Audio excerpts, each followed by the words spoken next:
So one other thing that I forgot to mention about this whole fiasco was actually the matter of getting this thing into my name, which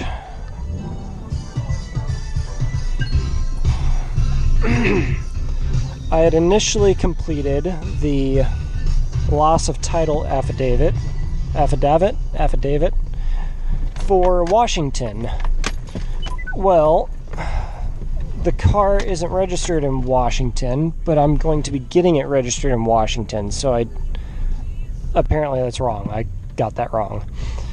So then I was trying to find out what state it was registered in, and obviously meth shop owner wasn't answering his phone.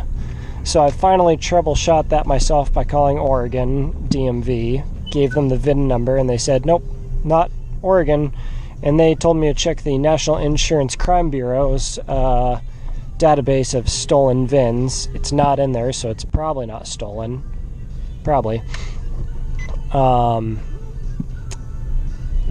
Then I finally got a hold of the California DMV. Finally called me back, and they said, yeah, we have that on database. Hasn't been registered here since 2013. What was that, 5 years ago?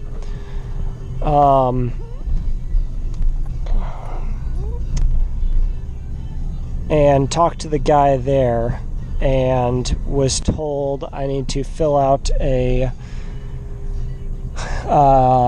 title duplicate and transfer form or transfer form, and I need to get that signed and notarized by the legal owner of the vehicle. I told him that it was going to be very difficult to get it notarized, signed and notarized by the owner, but I have the Washington one, and I also have a settlement agreement signed by her and not notarized.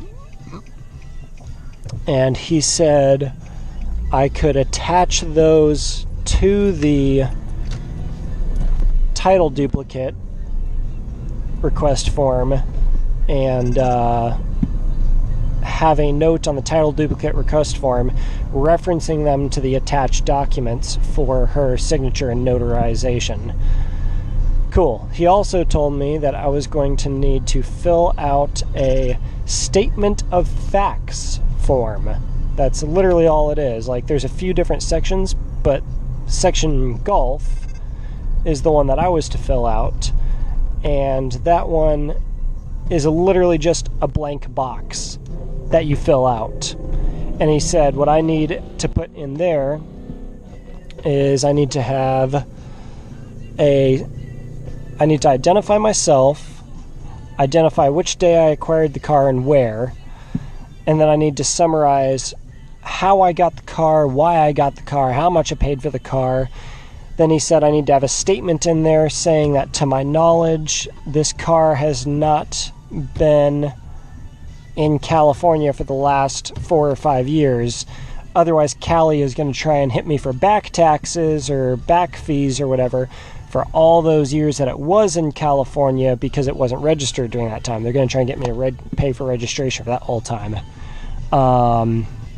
Then he said I also, on that form, need to also reference them to the attached documents, which would be that settlement agreement as proof that my story is valid, and that Washington title lost title affidavit and release of interest form as secondary evidence of that. So yeah, I've had to make like 3 copies of everything and attach them to all these different things, and then I had to mail it to California. So I've got everything sitting right here. Actually, I'm going to mail it tonight. And then he said I can either send it to the standard DMV title office, and it'll take 8 to 12 weeks, or no, I think it was 8 to 12 weeks for them to get it back to me with my title.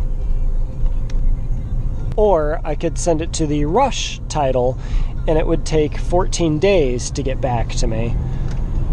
Well, in Washington, you have 15 days from the date of purchase to register a vehicle. After which, on the 16th day, they charge you $50, and they charge you $2 more per day after that, up to a maximum of $125. So yeah, I paid an extra $15 to get the rush fee. So grand total fee was, I think, $50 to get all of this. And now I'm also probably going to have to pay a late registration fee unless they look at the documents and say, oh, yeah, no, you obviously couldn't have registered it earlier, we'll waive that. And then I'm also going to have to pay the taxes for a new vehicle on the value of the vehicle, which luckily, according to Kelley Blue Book, its trade-in value is only about $2.5 grand. Its private sale value, according to Kelley Blue Book, is currently about $4 or $5 grand.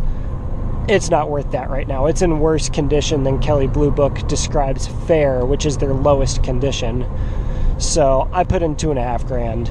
So I'm going to be paying about $250 in taxes on that just to get it, the title and registration, over to my name so that I can sell it. So between all my fees, all my expenses to get it up here, and all the expenses to get it transferred over to me, I'm going to be spending almost $1,000 just to get it into my name so that I have the physical capability to sell it for maybe $4 grand if I'm lucky. So yeah, this has not been the best settlement agreement, but it was this, or I could take a broken air compressor, tire balancer, and a broken motorcycle lift. So obviously I took the Benz, and here's hoping that I can get it working.